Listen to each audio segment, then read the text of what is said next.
Welcome to the day 27 of the Suzuki KHYBER restoration.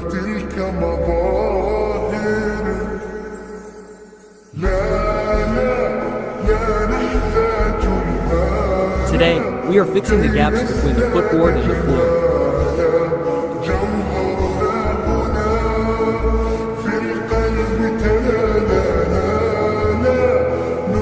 Later, we will weld it properly, and at the final stage this whole floor will be covered with compound and the dumping sheets.